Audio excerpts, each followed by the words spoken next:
Main content, however, is the various ways to provide content in American boffer LARPing that I have seen or experienced. And I'm looking because I have a list. And I'm gonna get this list for you. And then I'm gonna talk about it. And then hopefully you guys will have something to say and add or questions, and we'll have a really good conversation. That's my super secret evil plan. The first way to provide content at American Boffer LARPing, we all know, is the NPC shift.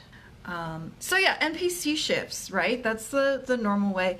Players are required or encouraged to step out of their main role and to play an antagonist other than their character. It's pretty ubiquitous in American LARPing. I feel like we're all pretty used to it. And it can be really helpful because you can craft story in which the players feel that sense of progress and that sense of winning against an enemy that's kind of set there to lose, and everyone's sort of fine with taking turns losing. So that's kind of how I see that working. Then there's other games that kind of follow that same model, but instead of an NPC shift where you step out of your character role, you take the costuming off, you switch into an NPC weekend. So I played twice, now I'm gonna NPC the whole time kind of deal. So sort of the same thing, but it's for an entire event. And I feel like if you're doing that, you'd probably have more say in the content because you're not gonna PC at all. Right? So that weekend thing, I could see getting more involved. I mean, I certainly would. Like, if I was NPCing for a game for a whole weekend, I would be like, ooh, what if we did this and we could dial this up, and like I'd go into full storyteller mode. One I heard about that seems to come from, like, I want to say like SCA style stuff, or like more like we're more like relaxed about our roleplay style area, but it wouldn't have to, is what I've called host provided fun. And in that one, you'll see like different factions taking turns hosting the game in character, kind of. And so, like, if me and my crew in Indianapolis are like hosting the game, you know, we do like the logistics, but we also figure out how to like put the fun in there. So we could, you know, have like, okay, we're going to set up this, you know, treasure hunt type thing, and we're going to go out early and seed the things for it, and we're going to do all this stuff. So it's not really like switching out of your role to NPC, but you're like the host, so maybe you would a bit.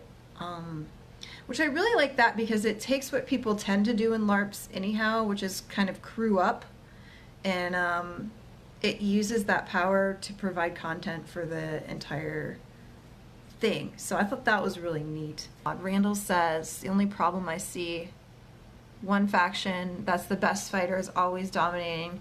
Randall, that's a really good point.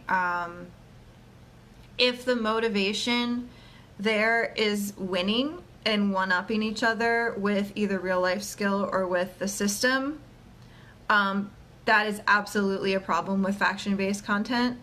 But I've honestly seen that be a problem with NPC shifts too. Like, when people are like, you guys are going on NPCs together, we're all gonna die. Like, I've seen people have those feels. So another one, which I did not know what to call this, and I stole the term from Erica over at the Space Between Stories blog, which is an amazing blog, and you should follow it if you're not and you care about LARPing, was envelope mods. So basically gameplays based on written documents that are treated like a closed mod for a set amount of players. So I've seen this at both Garden of Destinies and After the End, where you'll come up to like literally like a tote of something, and it's got like a piece of paper and a screen protector in it, and you just look at it and you're like, oh, this is for 4 people, and it's a shard, and if we interact with this shard, 2 of us assume the roles of monstrous creatures and and one of us assumes the role of a survivor, and we try to, fight our way through, dealing with the consequences of fighting that you would normally expect. And then if you do, you get some sort of Benny. And that's just one example of an envelope mod. There's a way to do it, WYSIWYG, but they work best when your player base is comfortable with getting roleplay cues both in and out of character. I found them to be really, really interesting bits of content that I've enjoyed, but I could see if you're wanting a very WYSIWYG experience, having your out-of-character brain process that and then run it would be a little much. So after envelope mods are resource management games, and I want to separate this out from a player-driven economy, because when I say resource management game, I'm thinking of games like Pandemic, where your PCs, this is the let me backtrack for a second. So I had a lot of questions like, no NPC shifts, no one could do that with a PvE game, or how would you do that with a PvE game? And this is one of the ways that you would do this, and I did not know about this until someone popped up on like a conversation we were having on this dumb meme that I made. They were like, here's one way to do it. So you think of collaborative board games where you have a problem that's represented by some kind of system, and you have to interact with that system to solve the problem, right? Well, that's a board game, so everyone's sitting around a table. Now, if you break up that same idea and you put resources out there to solve problems, again, this is separate from player-driven economy, so don't think your resources are like in-character money. Think more like it's contacts and influence and so on. So you spread that out among the players, and then you give them the problems, and they come up with how they're going to solve them, and how they're, like, they literally have to role play and wheel and deal and interact with each other and collaborate to come up with problems. And this is actually something that I've seen gods do in between games, and I've seen, Garden of Destinies for those not familiar, and I've seen After the End do in between games, and then they'll use that to feed into roleplay mods at the game. So I was like, oh, that's so interesting. Like, that's already what that is. It's just sort of, we do that piece out of the game. But it was introduced to me as being something done in the game. Specifically Velvet Noir, which I have not been to because they've had one, but I'm very hopeful to make it out in the fall. After this one here, I ran into at Brotanis. It is called a double header. So it's kind of like an NPC shift because people are taking time and stepping out of their role, but it's literally like, we want to have massive crazy battle. So half of us are gonna play the bad guys, and then we're gonna switch and go get back into costume, and then the other half of you are gonna play the bad guys on a different mod. And at Britannis, that was really cool because we had this long, hard, like, slogan, fight a necromancer, and there's another necromancer. It was the onion of necromancers. You just get through one layer and there's another one, and you're just like, why?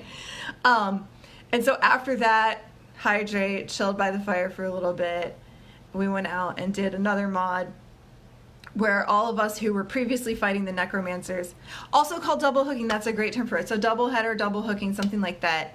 Yeah, and so it was great. Like, I went in and I did some feels play as this role I was given that was intense in this huge night battle as we're wandering through these winding paths.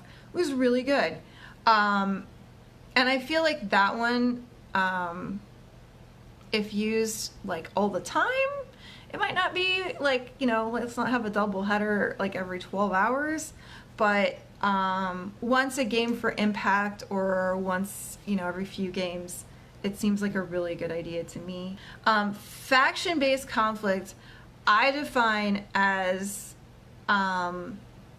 factions or cultures of characters are arranged in such a way to provide opportunities for conflict roleplay.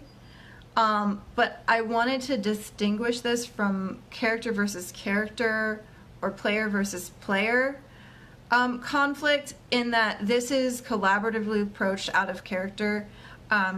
The organizers are doing the work to make sure that this happens, so they're running the workshops.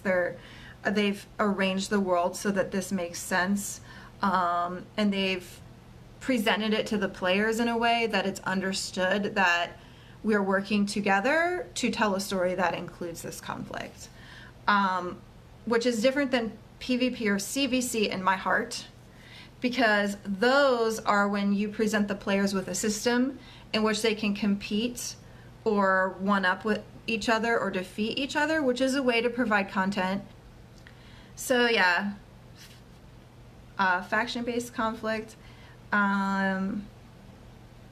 You're creating that shared experience, and that's a way to provide content.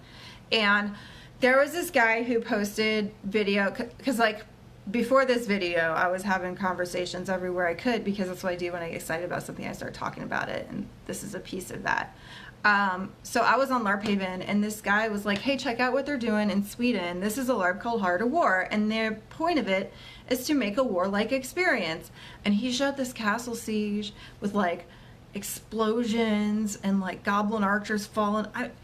It was amazing, you guys. And I was like, whoa, that's so cool. And it's very sheet light, pre-game workshop heavy, so that they can have that kind of story, and they all come together to make that experience.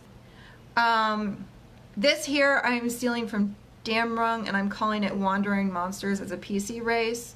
They have, I mean, not only do they have the faction-based conflict as I described, but they have a race called Trolls, which I will eventually play, but they have a very heavy costuming requirement.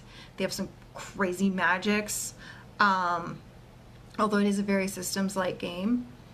And when you want to troll up and go out, you go out into the woods, and you are the bad guy, and you get to troll everybody. And it looks really, really fun and really well done in terms of the motivations. And I'm already connecting with people that are playing trolls, and I'm like, oh, we could have really cool scenes. So that's pretty neat. Again, it's different than CVC because the players are approaching this collaboratively. Like, I want to have the experience of being the big spooky monster, and you want to have the experience of being scared of the big spooky monster and maybe eventually coming out and defeating me with like a group of enough people, like overcoming that. And then there's gathering or treasure hunt. So characters are required to harvest resources scattered throughout the game site. This is a pretty common one. Or in some games, you're literally going out and looking for litter in the forest, and you bring that back and get resources, which I am super here for, because hey, let's like get plastic out of the forests and also treasure. I love everything about that. One person suggested gladiatorial games, where you have one staff member fighting a small group of characters as a progressively more difficult monster each time, for the entertainment and engagement of like other characters. So supporting characters would need to like heal people in between the fights, or they could try to buff people, and they could place bets and role play. Or you could move from gladiatorial games where you have them fighting a monster. There's an idea of a tournament where characters are given a reason to use the system of the game and their personal skill to attempt to one-up and defeat one another for the entertainment or engagement of the other characters, support characters. We can all think of reasons to have tournaments and LARPs, I'm pretty sure. And then one that I like for the feels play, but you can't use it too often. Maybe, I mean, you know what? I shouldn't say that, because I'm going to say you can't use this too often, and someone's going to be like, I developed a LARP where it makes sense and is super fun. And I'll be like, oh, you did. But I really like reverse allegiance. So anything that's like, oh, we're friends, and I'm best friends with the super tough fighter guy that's super skilled and got all the stuff. And then some weird magic effect, psionic effect, what have you, just takes him and makes him your worst nightmare. And you're like, why am I so close? I'm figuring this out. I'm just pumped to talk about it. Like, I don't know everything that's out there. It's just like this past year where I was like, I'm going to explore LARP as a medium and not just do what I used to do, which is get one LARP and be obsessed and like do everything about it and for it and with it. like exploring the whole world. And those are the things I've come up with. Let's get this stuff off my head. Time